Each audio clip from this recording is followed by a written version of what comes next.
Mud and sludge. This is likely the meaning behind the title Dorohedoro translated to English, and that's really on the nose because this manga is kind of gross. The art of all characters and location feels incredibly dirty, which no doubt makes it personal to the artist. Occasionally, some panels will be colored gray and framed thematically with wild scratches. It feels chaotic. Q Hayashida was mocked for how her manga looks when she was up and coming, but it has become a cult hit with folks like me.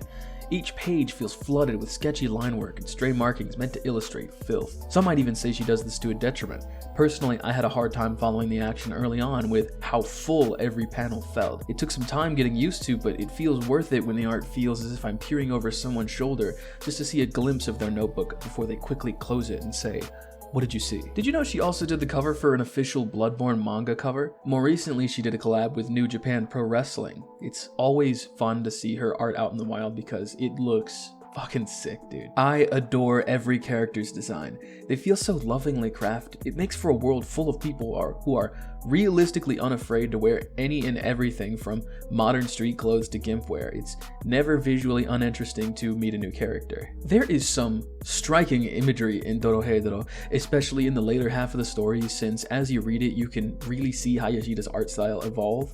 With that competency comes a slew of shit I'd love to see on a t-shirt or tattoo. It's really amazing. I can't get over how much I love the art in this manga. It takes place in a couple of locales, the magic user world and the Hole. Two types of people exist in these worlds: sorcerers who have organs capable of emitting a black smoke from their fingertips, which hold powers that they were born with, and humans who are just like you and me, essentially. There is a clear class divide between sorcerers and humans despite being indistinguishable from one another at first glance. Generally, sorcerers view humans as animals and make regular trips to the Hole when training their powers. This leaves the Hole a pretty gloomy place, with humans accepting their lot in life, since any past attempts to retaliate has led to more suffering, more death. It's populated by people with body parts transformed into any number of things because of the sorcerers in training I mentioned. Even if magic was performed poorly, it can outright just kill the subject if they're left untreated, since the body parts just don't work with each other. Despite the dire circumstances of the Hole, there are still pockets of people who live their lives wary but still appreciative. It's gloomy, but it's hopeful. As you can imagine, in a story full of magic powers and classism, fights happen between characters. The fights really aren't the main star of the story, though. You aren't getting crazy dramatic and drawn out fights like Dragon Ball Z or fights that feel like 5D chess like Hunter x Hunter. The fights are visceral. Characters fall apart, morph, explode. Any number of things could happen when a fight breaks out. Powers are wild and interesting, like dismemberment, or literally the power to turn things into a fucking mushroom. Despite their powers being rare, they don't feel too rare thanks to there not being many other magic users being shown to the reader. There's nothing to really contrast them with. Even the two main characters don't really have magic powers.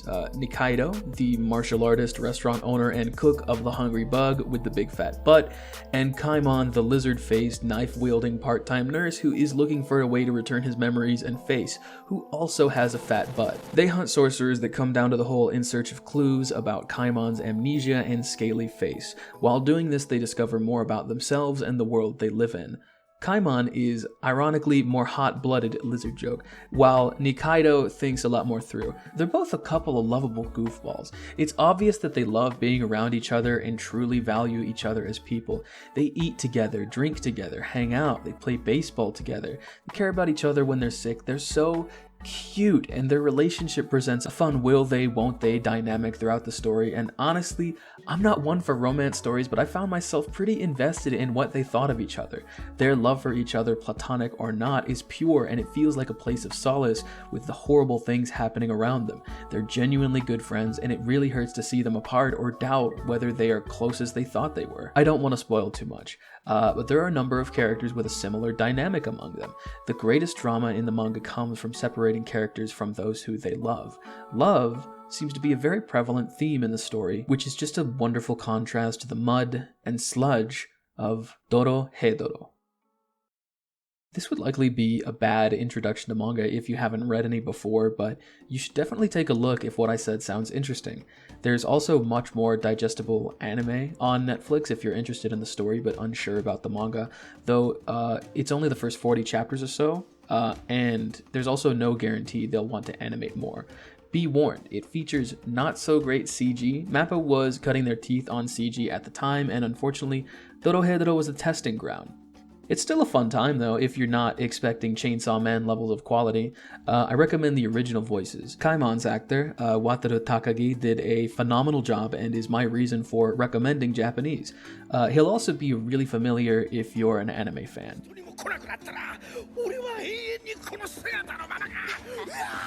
The author of Dorohedoro, Kyu Hayashida, is currently working on Die Dark, which continues to use her striking and sketchy art style and dark imagery. I'll definitely be checking it out soon. Thanks for letting me share one of my favorite stories with you, and I'll hope you join me next time.